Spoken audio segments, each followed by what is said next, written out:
me joindre à vous ici. Donc, bienvenue à cette session intitulée « La co-création de produits adaptés par les entreprises bioalimentaires et les institutions publiques, s'inspirer des projets dans le secteur de la santé ». Mon nom est Isabelle Marquis, je suis spécialiste en communication et innovation alimentaire et l'animatrice de ce forum, mais aussi de cette session. Pour cet atelier, j'aurai le plaisir de m'entretenir avec des gens de 2 entreprises de transformation alimentaire ainsi que d'une institution publique. Chacun va nous partager ses expériences et des exemples concrets de projets de co-création qu'ils ont fait ensemble. Vraiment très, très intéressant. Alors, j'ai bien hâte de vous les présenter. Notez que dans notre cas, il s'agira non pas de présentation PowerPoint, mais vraiment d'échange avec les participants. Donc, vous avez la possibilité de nous envoyer vos questions tout au long de l'échange et il nous fera plaisir d'y répondre soit au fur et à mesure ou dans la deuxième partie, selon le cas. Donc, sans plus attendre, je vous présente nos 2 premiers panélistes. Dany Boutin, spécialiste en procédés administratifs au du Saguenay-Lac-Saint-Jean. Chantal Gauthier, coordonnatrice principale des ventes pour l'entreprise Nutrinor. Bonjour. Bonjour. Bonjour. Merci d'être là. Je vais entrer dans le vif du sujet rapidement parce qu'il y a tellement de choses que je souhaite qu'on puisse partager. Vous m'excuserez de ne pas faire de grandes intros. Alors, bref, Chantal, j'aimerais commencer par vous parce que je me doute qu'il y a quand même un certain nombre de gens qui nous écoutent qui ne sont peut-être pas ou peu familiers avec Nutrinor. Donc, si vous pouviez prendre un instant pour nous présenter votre entreprise et en particulier la division dans laquelle vous œuvrez. D'accord. Alors, Nutrinor, c'est une coopérative, qui appartient à des membres agriculteurs du Saguenay-Lac-Saint-Jean. On a plusieurs domaines d'activité, dont l'énergie, le détail, l'agriculture et l'agroalimentaire, dont je fais partie. Donc, c'est 4 grands domaines d'activité. Puis de l'agroalimentaire, il y a plusieurs aussi secteurs, dont la boulangerie, la fromagerie, la charcuterie et les produits laitiers que je fais partie également. Merveilleux. Est-ce qu'il y a autre chose? Pardon, je ne voulais pas vous interrompre. Non, ça va. OK, c'est bon, désolée. La collaboration entre vous, Nutrinor, et le CIUS du Saguenay-Lac-Saint-Jean date pas d'hier. Vous avez déjà réalisé quelques beaux projets de collaboration ensemble. Mais avant de présenter les projets, j'aimerais reculer un peu dans le temps puis vous demander comment tout ça a commencé. Qui a fait le premier contact? Est-ce qu'il y avait un besoin particulier, un heureux hasard? Peu importe. Comment tout ça a commencé? Ah, c'est un parfait hasard, Isabelle, non, c'est pas vrai. Ah, on aurait pu. Et ça, on dit le hasard fait bien les choses. Oui, en fait, c'est parce que, comme plusieurs établissements publics dans le réseau, on est en quantification alimentaire là, pour essayer de rentrer le plus d'aliments québécois, provinciaux et régionaux possibles dans les assiettes de notre CIUS. Puis, en faisant notre quantification alimentaire, on s'est questionné à savoir, qu'est-ce qu'on pourrait faire pour apporter plus de produits régionaux, locaux, dans nos installations du CIUS. Puis là, on s'est arrêté sur les fromages en portions individuelles. Puis là, on fait quand même une bonne consommation pour notre CIUS. Fait que là, on s'est dit, on a un fournisseur de produits laitiers, de fromage, pourquoi on n'essaie pas de le contacter pour voir s'il ne peut pas faire quelque chose pour nous à ce niveau-là. Fait que là, j'ai pris sur moi, j'ai appelé Chantal, puis j'ai demandé, Chantal, est-ce que vous faites des fromages en portions individuelles qu'on pourrait distribuer dans nos CHSLD, en centre jeunesse, puis dans nos cantines. Puis quand Chantal a fait le nécessaire de ce côté, elle a vérifié, puis finalement, ça a été possible. Donc, ça n'a pas été bon. En plus, ça a pris, mon Dieu, quelques mois. Puis, on a réussi à avoir quelque chose là, dans nos installations du centre jeunesse là, qui font office de projet pilote en ce moment. Alors, Chantal le présente. Effectivement. Alors, c'est une portion 40 grammes de cheddar Perron moyen. C'est un médium. Donc, c'est ce format-là que les centres jeunesse utilisent, qui a été créé avec le CIUS Saguenay-Lac-Saint-Jean. Super. Donc, voilà. Et donc, comment ça s'est déroulé? Donc, ce premier projet-là, je comprends le premier contact et tout ça. C'est parfait. Puis si je rentre un peu plus dans la mécanique de la co-création pour être dans notre thème, à ce que je sache, et Chantal, corrigez-moi si je me trompe, mais ce n'était pas un produit que vous offriez déjà. Donc, il y a eu certainement un peu de travail à faire et d'échanges ou de discussions pour arriver à ce que ça puisse prendre vie et se concrétiser? Comment ça s'est passé? Effectivement, c'était un produit qu'on faisait pas spécifiquement pour le CIUS. On l'a adapté pour répondre aux besoins du CIUS, mais on faisait d'autres portions, mais il y avait possibilité d'adapter la machinerie et les étiquettes pour répondre aux besoins du CIUS. Donc, c'est certain qu'il y a eu une petite adaptation, mais c'était un changement là, assez rapide à faire à notre niveau. Excellent. Là, ce qu'on regarde, c'est que, ce qu'on regarde, c'est parce qu'actuellement, là, le fromage est en portion de 40 grammes qui convient au centre jeunesse, mais nous, ce qu'on vise aussi, c'est qu'on étende ce produit-là dans tout le CIUS dans les prochaines années. Alors là, le format de 40 grammes, c'est un petit peu trop gros. Alors, on va essayer de travailler avec Nutrinor, avec Fromagerie Perron, dans le but de réduire les portions à 20 grammes pour éviter le gaspillage alimentaire, puis pour entrer un peu plus là dans les besoins nutritionnels des résidents et des usagers. Voilà. Donc, je comprends que ça va être une adaptation à la baisse, mais pour vous permettre d'avoir un seul produit qui va être utilisé de manière transversale plutôt que d'avoir deux offres. Peut-être que deux produits différents, parce que on comprend que le centre jeunesse, puis les CHSLD, puis les cantines, c'est deux clientèles différentes qui ont des besoins nutritionnels différents. Là. Donc, on pourrait aussi garder le format 40 grammes pour le centre jeunesse, puis avoir un format 20 grammes pour les autres installations. C'est à déterminer. Là, on est encore en réflexion sur cet aspect-là. Super. Depuis, vous avez travaillé sur d'autres projets. On avait discuté ensemble au préalable notamment d'un projet de dessert laitier. Et si j'ai bien compris, dans ce cas-ci, les rôles ont été un peu inversés. Donc, c'est Chantal qui a pris l'initiative de contacter Dany pour lui proposer quelque chose. Donc, qu'est-ce qui vous a amené à recontacter le CIUS pour leur proposer des desserts laitiers? Oui, alors c'était en 2018, on a fait le CIAL à Montréal et on avait amené notre dessert laitier riz au lait qui autrefois était offert au détail. Et suite à ça, on a rencontré des chefs du service alimentaire de l'hôpital Notre-Dame. Et on a fait la co-création avec eux pour répondre à leurs besoins au niveau critères nutritifs, mais également au niveau des autres besoins qu'il y avait aussi, comme le blanc manger. Donc, un travail qui a été fait avec eux pour développer les produits. Ça a été ardu, les tests ont été ardus, mais en 2019, on a commencé la livraison dans les hôpitaux à l'extérieur de la région. Et par la suite, on a offert au CIUS Saguenay-Lac-Saint-Jean ces produits-là qui ont opté graduellement à incorporer dans la nutrition des malades les blancs mangés nature, comme ici. Voilà. Alors, le blanc manger nature. Ensuite, on a lancé le blanc manger caramel. Et il y a également le riz au lait qu'on fait en format 113 grammes.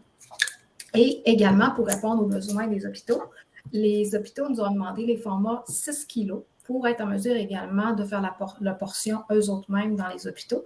Mais ces portions sont surtout offertes dans les RPA, les résidences de personnes âgées, parce que c'est facile de faire la transition et d'avoir une durée de vie plus longue pour répondre à leurs besoins. Il y a moins de manipulation par les employés.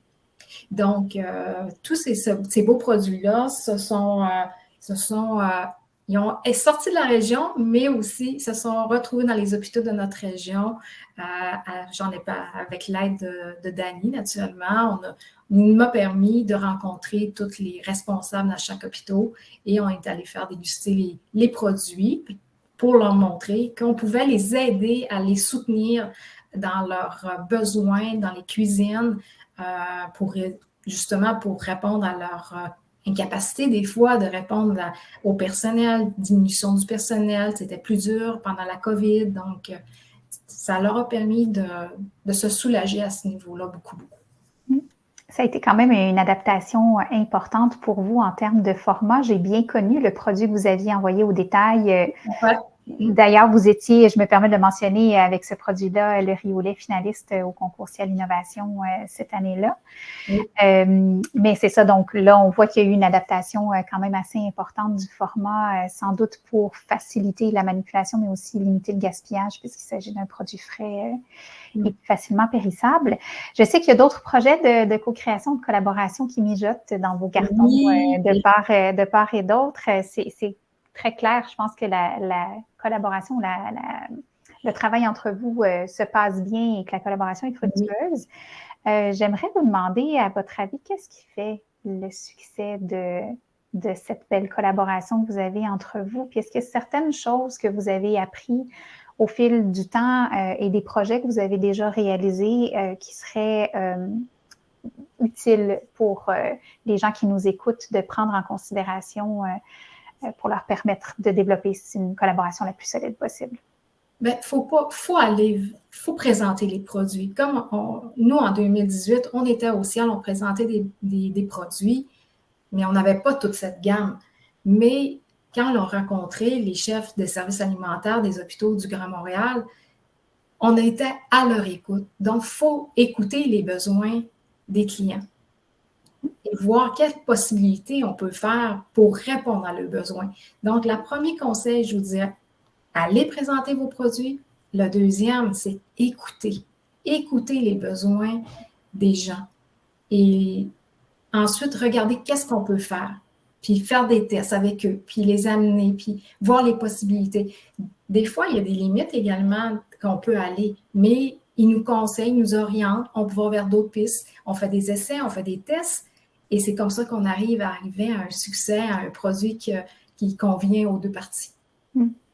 Danny, de votre perspective, la perspective, c'est qu'il ne faut pas avoir peur d'appeler son fournisseur, d'appeler son transformateur, puis d'avoir la plus grande transparence possible dans les communications, puis de vraiment nommer où ce qu'on veut aller, puis de ne pas hésiter à le pousser, puis de parler souvent. Moi et Chantal, on se parle quand même fréquemment, puis quand on a des problèmes avec l'application d'un contrat, n'importe quoi, on se parle, puis ça se fait très naturellement.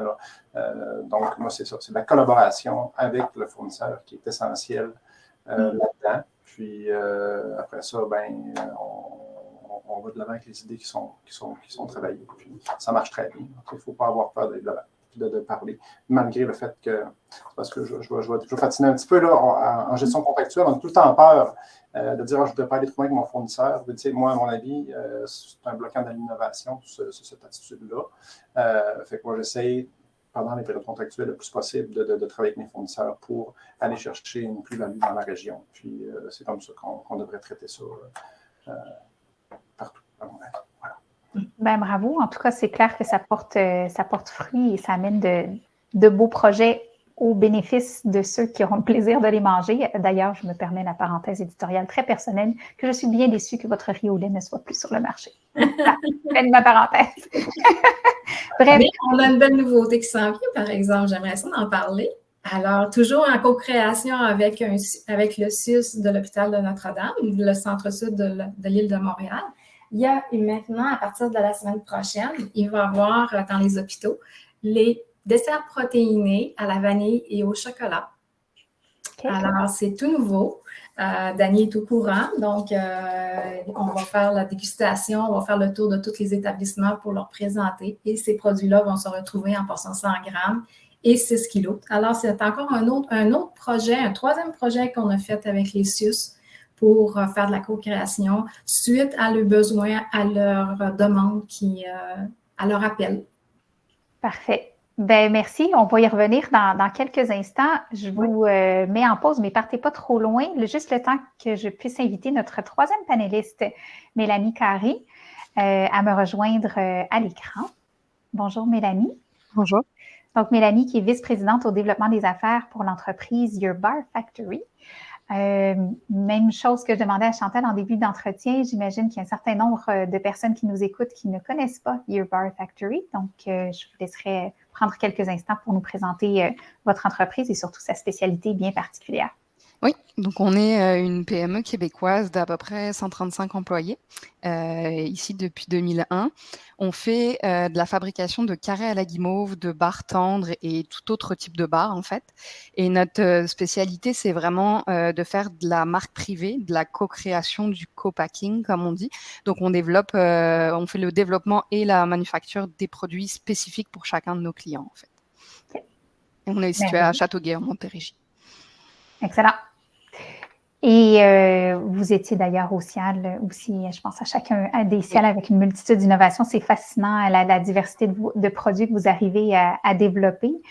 Dans votre cas, vous êtes sur le point de compléter un premier projet de co-création avec une institution publique, à savoir le CIS de l'Outaouais.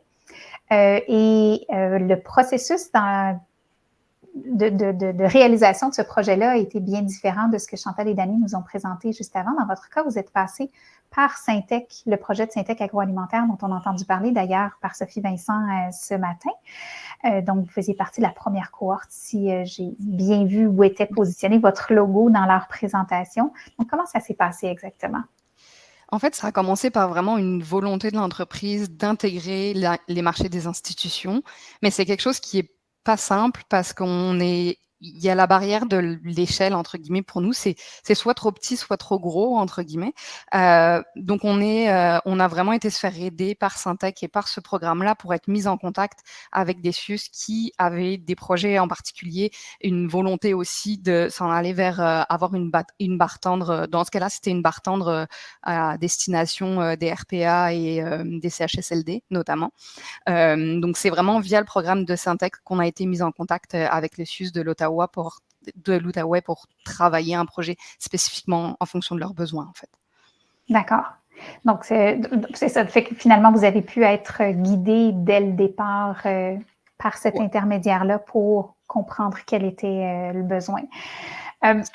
De mon expérience, pour avoir touché un peu à ce milieu-là, à la fois de la transformation et de l'institution, quand on développe un produit pour le secteur institutionnel et particulièrement pour les milieux de la santé, il y a plusieurs critères qui sont à respecter. Des fois, les listes sont relativement longues.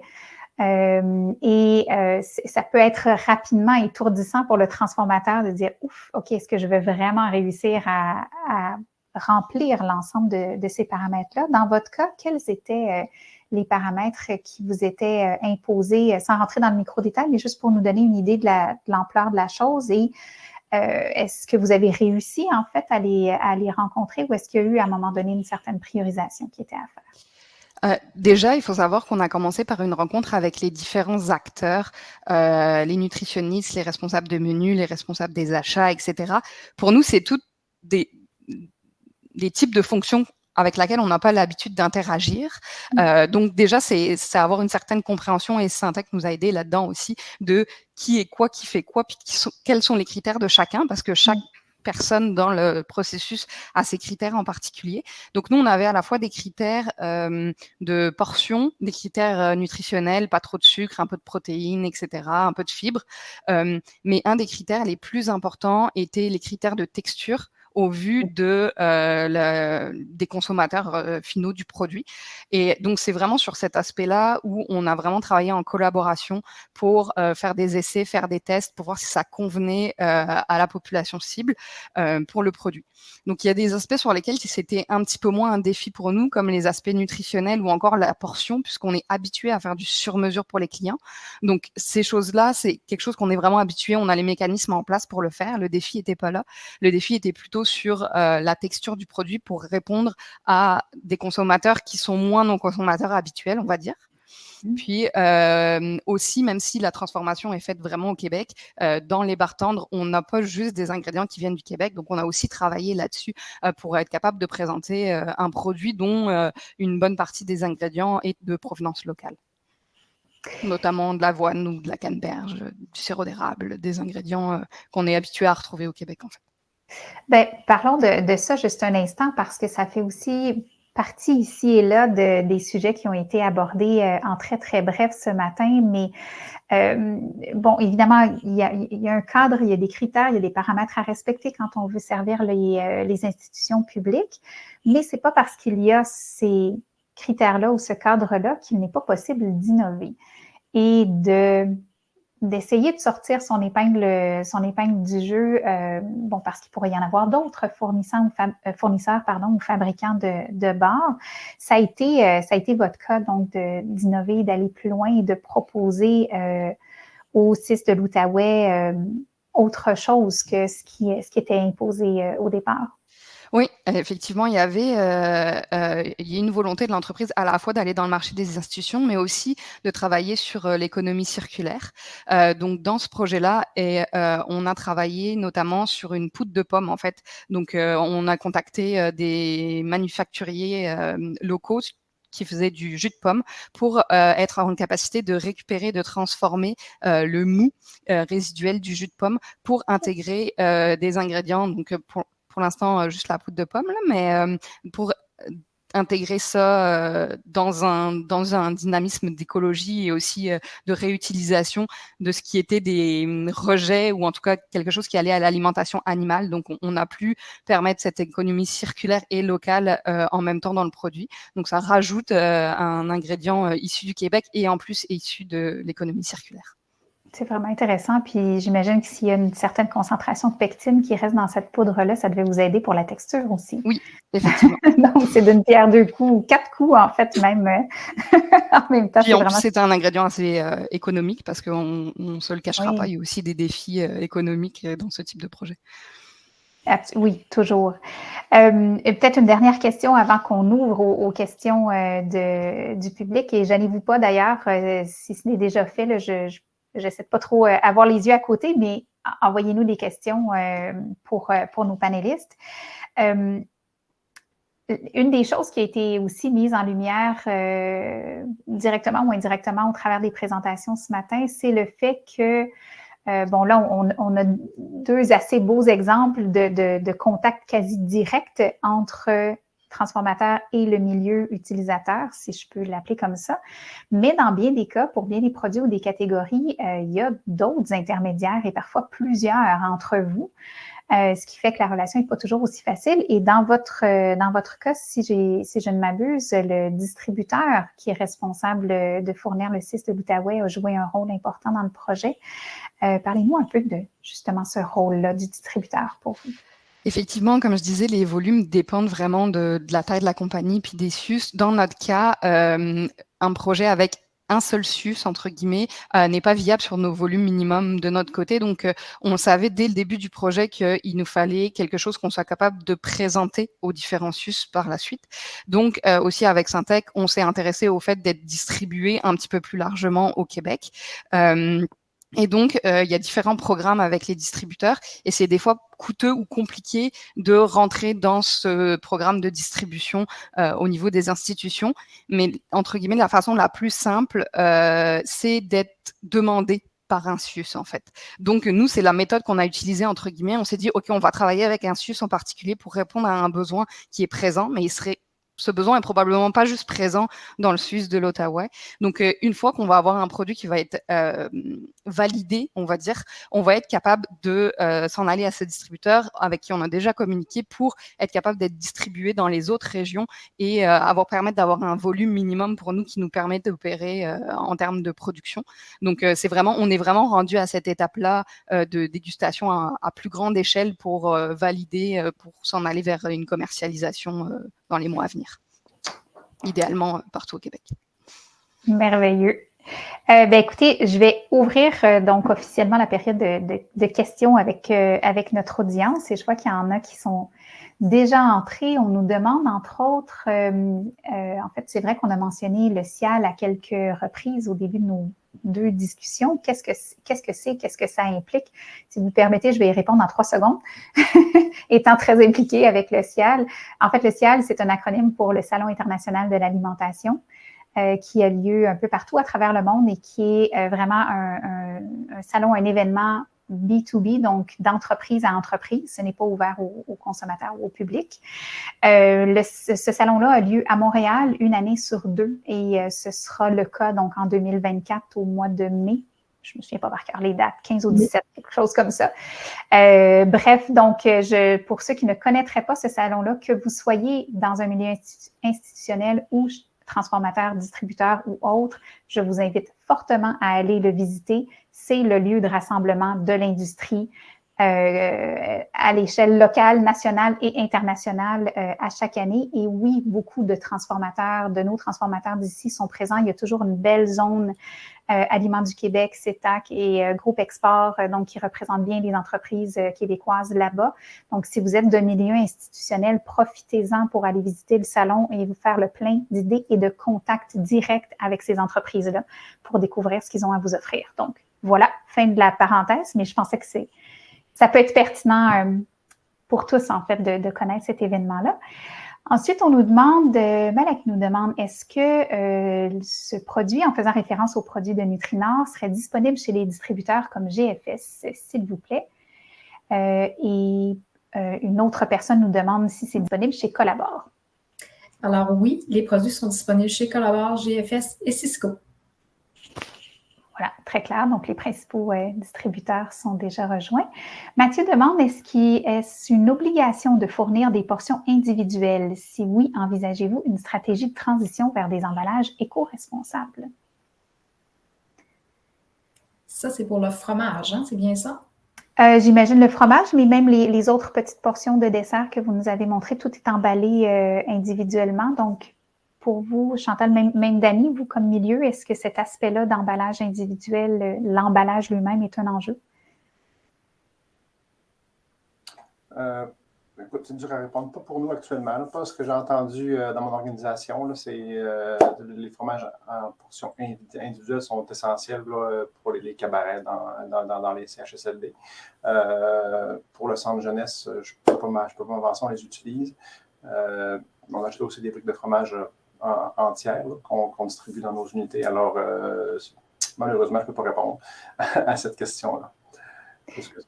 Chantal, de votre côté, savez-vous si les matériaux qui sont utilisés sont recyclables ou ont une qualité caractéristique durable quelconque, ou là, on est vraiment sur l'objectif numéro 1 de l'emballage, c'est-à-dire de préserver l'aliment coûte que coûte? Là, on est vraiment sur la préservation de l'aliment, effectivement.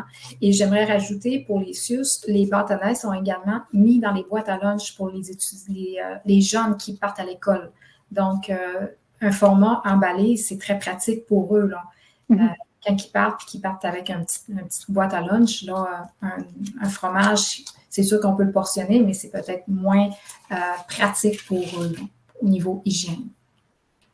Parfait. Mais d'un autre côté, c'est une très bonne question. Il faut peut-être, je vais faire remonter la question à Nutrinor et valider, voir s'il y aurait moyen de peut-être d'être plus, avoir un plastique, peut-être un emballage un peu plus qui est recyclable ou moins épais, peut-être, pour l'environnement.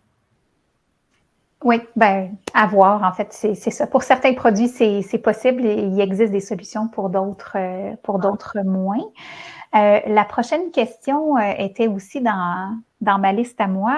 On entend souvent qu'il faut être patient pour vendre à l'institutionnel. Beaucoup des transformateurs alimentaires sont habitués avec le marché de détail sur un cycle de production de produits, en fait, de création de produits puis de mise en marché qui est à l'intérieur d'un an. Dans le cas du marché institutionnel, ça peut être parfois plus long. Concrètement, avec vos expériences respectives, combien de temps ça prend ou est-ce qu'on devrait prévoir, grosso modo, entre le moment où un contact se fait et ça y est, on se lance, tout fonctionne, les contrats sont signés, on livre?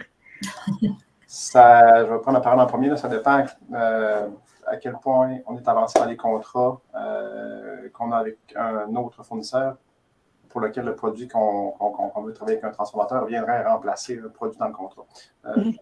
J'ai mal parlé, ça a sorti drôle, mais bref, il faut toujours surveiller nos échéances de contrat avant d'entreprendre quelque démarche que ce soit. Alors, si un transformateur m'appelle et dit « Regarde, j'aimerais se rentrer chez vous », je dis « je suis désolé, là, pour l'instant, mon contrat se termine à cette date-là. » Alors, on pourrait s'en reparler à telle date, mais ça peut être en mois comme en année. Là, puis ça dépend aussi, là, il y a beaucoup de contraintes à respecter dans le réseau de la santé puis dans les institutions publiques en général sur la gestion contractuelle. Fait que tout ça est long attaché. Là. Fait que c'est plusieurs mois à plusieurs années, là, dépendant de la situation.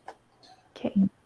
Puis j'imagine que c'est différent aussi selon qu'il y a déjà eu un historique de travail avec une institution publique ou si c'est une première introduction. Donc, il doit y avoir, et là, je ne l'ai pas fait moi-même, mais j'imagine un peu plus de paperasse ou de formalités administratives pour sceller tout ça avant de commencer ou non, qu'un fournisseur fasse déjà partie du bassin de fournisseurs d'un CIUS ou d'un organisme public ou que ce soit nouveau, ça n'a pas vraiment d'impact là, au niveau là, d'établir un contrat puis d'aller de l'avant avec un nouveau produit, un nouveau contrat. Et j'aimerais rajouter, il arrive parfois que des fournisseurs ont de la difficulté à approvisionner les CIUS. Donc, c'est important de se garder des contacts puis d'offrir quand même le produit. Puis peut-être que le CIUS va nous contacter pour répondre aux manques qu'ils vivent. Ils peuvent avoir des backorders pendant des semaines chez un fournisseur. Donc, on peut prendre la place, le temps puis le fournisseur, quand il revient dans ses commandes normales, ben là, on sort, mais on peut faire une valse avec ça. Donc, c'est important de quand même conserver ses contacts puis de rester proche des gens des CIUS. Bon point, d'ailleurs, on l'a bien vécu avec la pandémie récemment. Des produits qui ne pouvaient se livrer, il y en a eu plus qu'un. Ça a donné bien des cauchemars à nos chères institutions. Bref, une question pour Mélanie. On demande si vous avez déjà travaillé avec la drèche de distillerie ou la drèche de brasserie. Distillerie, je suis pas certaine, mais brasserie, je le sais, ça vient principalement du blé. Et en fait, on est une usine, on fait beaucoup de produits pour les enfants. Donc, on est une usine complètement sans noix, sans arachide et aussi sans gluten. Donc, on peut pas utiliser la drèche de microbrasserie ou de brasserie. Pour la drèche de distillerie, ça dépendrait de la source, mais non, c'est pas quelque chose qu'on utilise présentement. À regarder si au niveau des critères, ça pourrait passer au niveau des allergènes chez nous. Excellent. On a le temps encore pour quelques questions. Julie nous pose une question en lien avec les coûts. Dans le cas du fromage dont vous nous parliez, Dany et Chantal, donc c'est clair. Donc, l'objectif était de remplacer un produit qui n'est pas local par un produit local. Mais le produit avec lequel vous travaillez initialement, Dany, était d'un très, très grand fabricant. Donc, on se doute qu'en termes de coût par portion, ça devait être assez compétitif. Est-ce que dans ce cas-ci, le coût a été un gros enjeu ou un gros frein ou quel que soit le coût, dans certaines limites, sans doute, l'objectif devait être que ce soit local? Oui, ben pour ce volet-là en particulier, le coût n'a pas vraiment eu d'importance parce qu'on travaille avec au niveau du centre jeunesse. Ben, ça a une certaine importance, mais on travaille au niveau du centre jeunesse, donc les volumes ne sont pas très élevés. Fait que ça n'avait pas trop une grosse importance au niveau de la budgétisation, puis de nos contrats aussi. Là. Ça ne venait pas trop changer nos données à l'interne. Ça va être probablement différent quand on va arriver à entrer le produit là, pour le reste du CIUS. Là. Il faut qu'on se penche plus sur le coût pour savoir là, si on peut aller de l'avant avec entrer le produit à grande échelle. Il faut qu'on se parle avec Nutrinor pour voir si on peut rentrer dans le moule qu'on offre de notre côté. Voilà.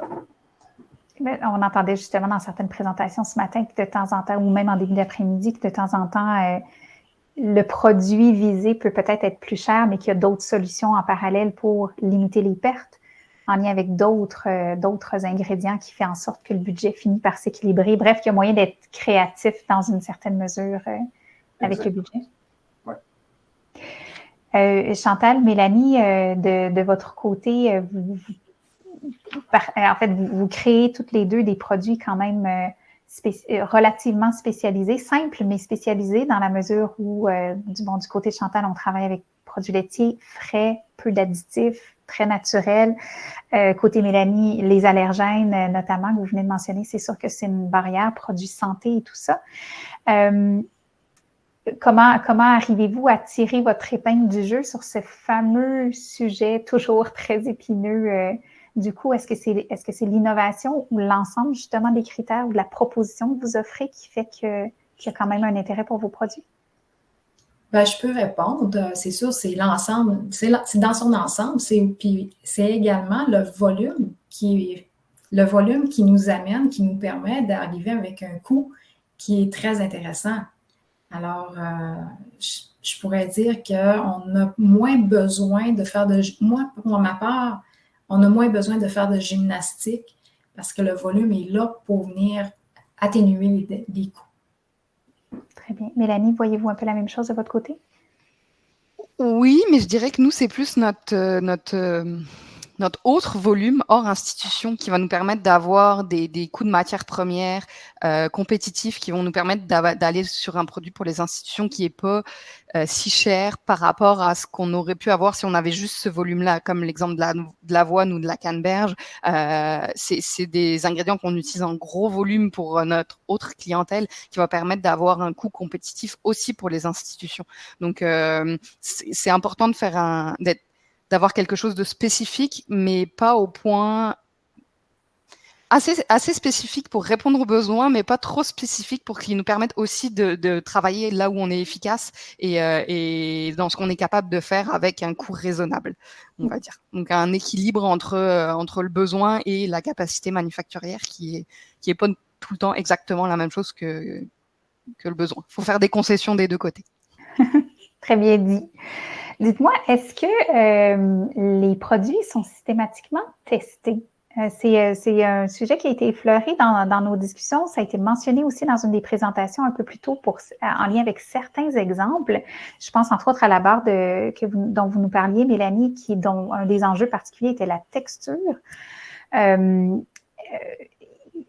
J'imagine qu'à un moment ou un autre dans le processus de développement de produits ou de co-création, il a fallu mettre ça en bouche des principaux intéressés. Est-ce que c'était le cas ou pas systématiquement?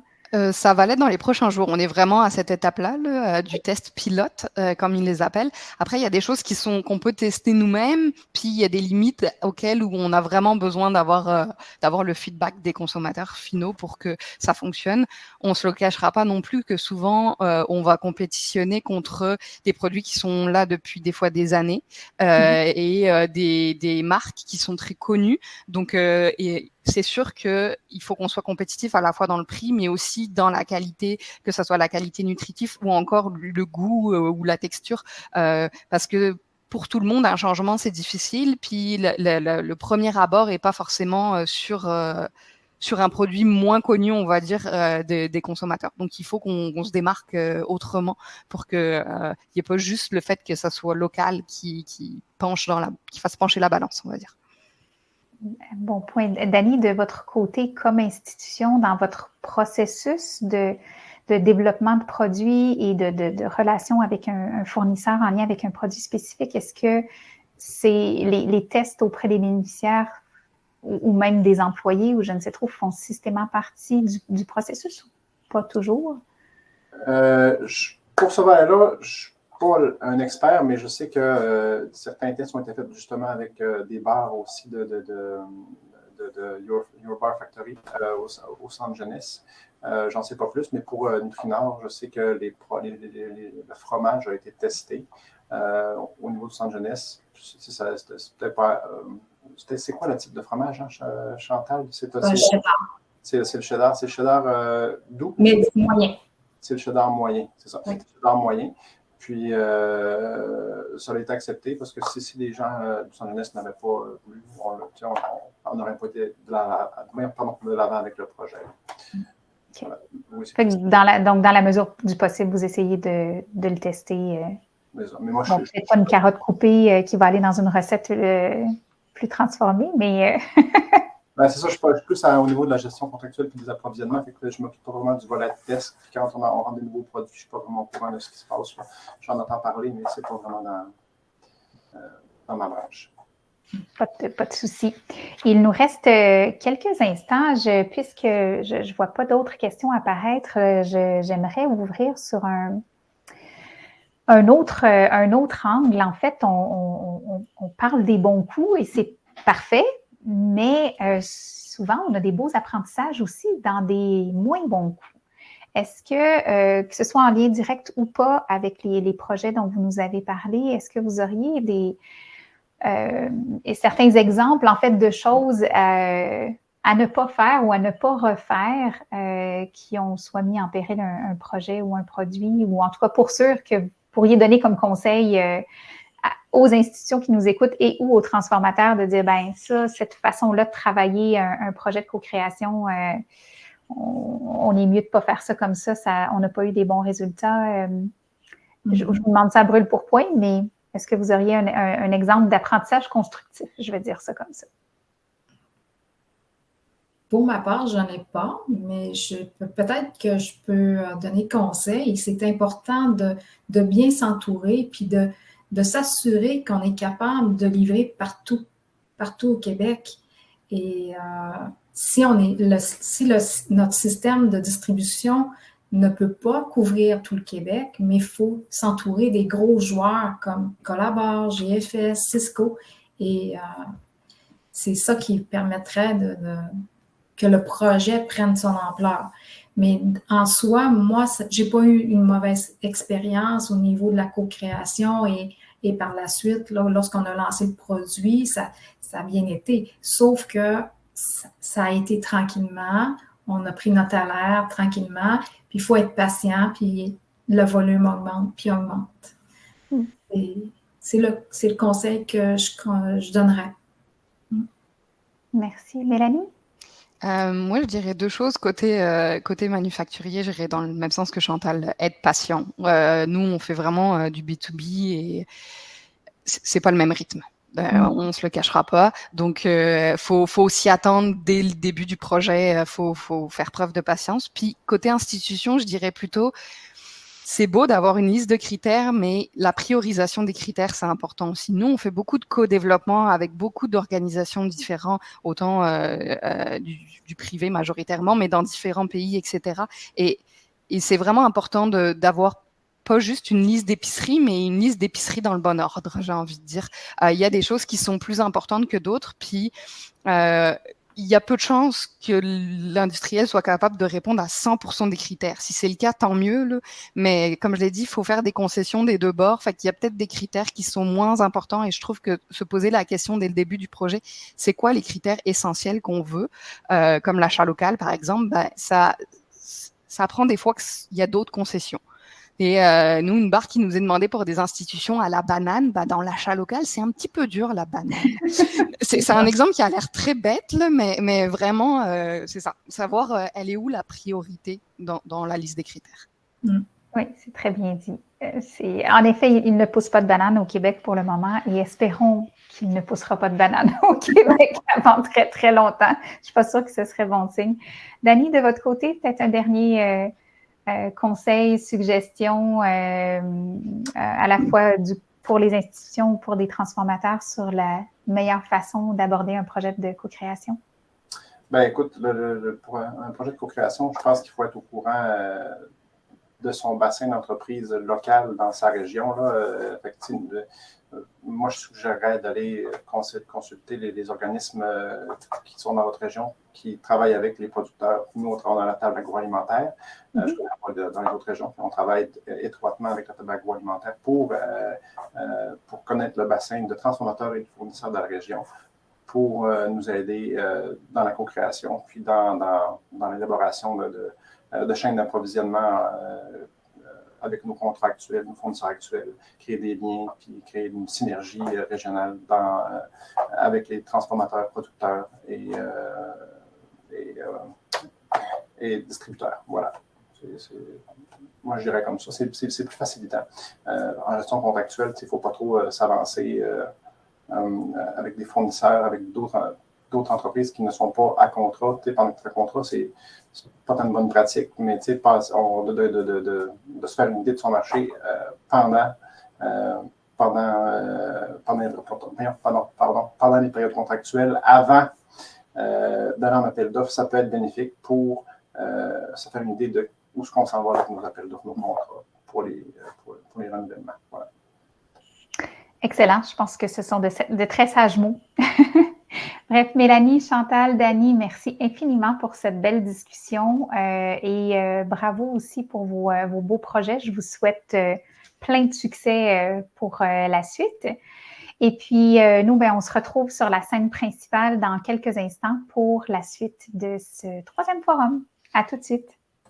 Merci. Merci.